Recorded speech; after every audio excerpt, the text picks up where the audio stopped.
Hi guys, welcome back to the channel. FPL Consult here, and in today's video we're going to take a look at my Game Week 18 team selection. So it's a really short turnaround this time. In a couple of days it's already going to be Game Week 18. So in today's video we are going to take a look at my score for Game Week 17, my team reveal for Game Week 18, and at the end we'll take a look at a couple of Reece James replacements that I'm sure will help all of us Reece James owners, myself included, now that he's ruled out for a month.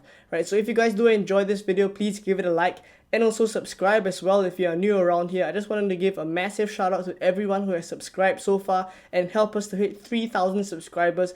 We just hit that milestone on the Game Week 17 deadline stream, so really appreciative of all the support that everyone has given so far, and let's just push on to the next milestone which is 5k subscribers. So Game Week 17 went really well, a 40% green arrow, and I'm firmly into the top 500k now. So I jumped from 733k to 414k, so I'm really happy with my score. 103 points in total, right? And starting in goal, Kepa scored 9 points for me. Now there was a bit of doubt as to whether he'd be fit to start the game against Bournemouth and whether he was really the number one ahead of Mendy, but I think now we can firmly say that he is currently the first choice keeper for Chelsea if he's fit. Right, he probably will start the next couple of game weeks for me as well, right? Especially after the howler from Leicester against Newcastle, where they conceded 3 goals. They looked like the Leicester of the first couple of game weeks that we saw at the start of the season, right? So hopefully Leicester can pick up when I do need him come the later part of the game weeks when Chelsea's fixtures turn bad, right? But for now, Kepa will probably start in goal every game week for me, right? And then in defense, Trippier comes up with the goods once again, an assist, 3 bonus points, and he's an absolute machine. Right, now as for James and Cancelo, 1 pointers for them both. Right, unfortunately James got injured and suffered a recurrence of the injury that kept him out of the World Cup, which is bad news. Right, and he's set to be out for 1 month. And at the end of the video we are going to take a look at some replacements in detail, because we will have to take a look at some players that we want to bring in for him either this week or the week after.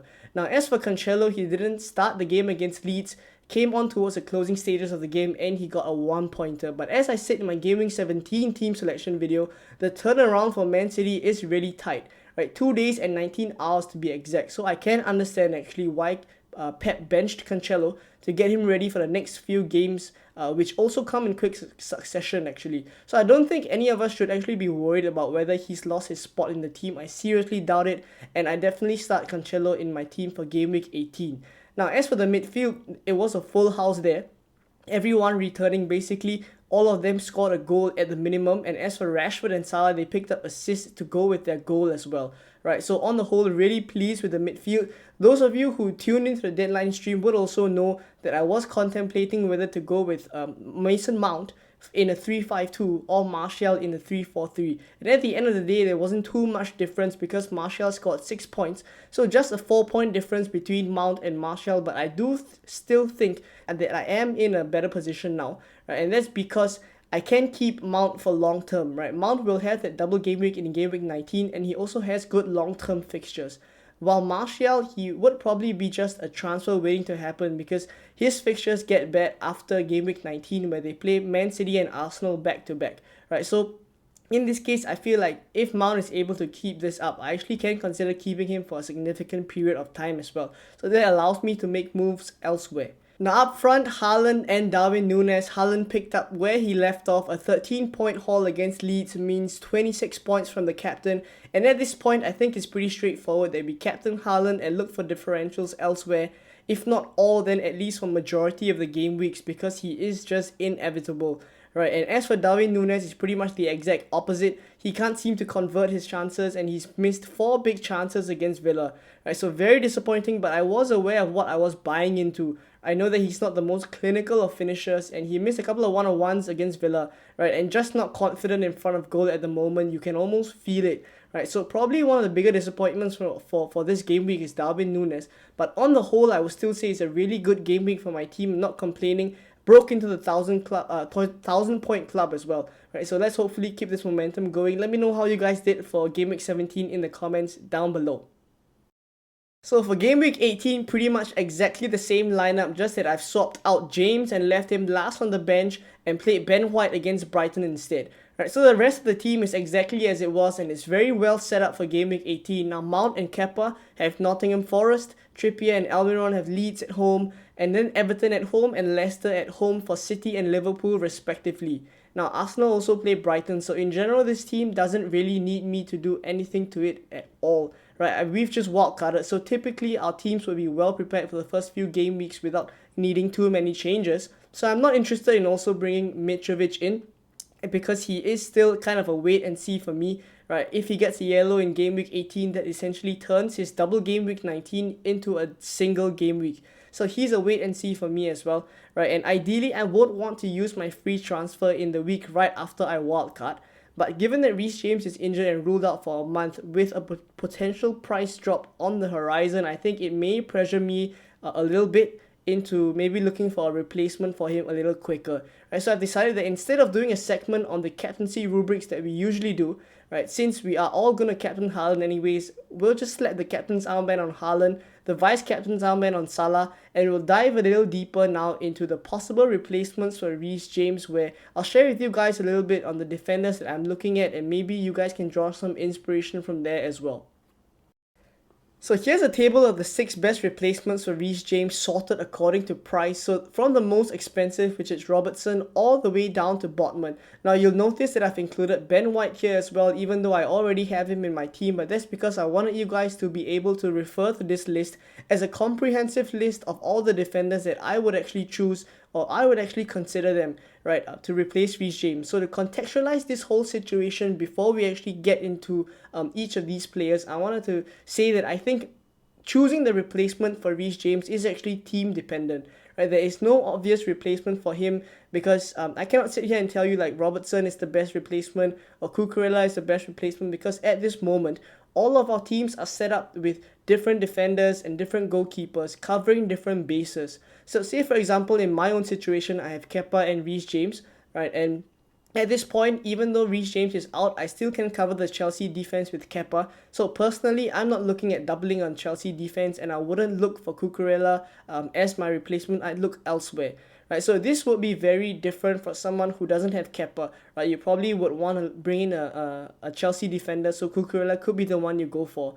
Right, so because of this situation on how it will be different for everyone, and because it is team dependent, right, I think I'm not going to sit here and tell you who the best replacement for Reece James is, but rather I'm going to compare these 6 options here on the screen and kind of lay out what they bring to the table.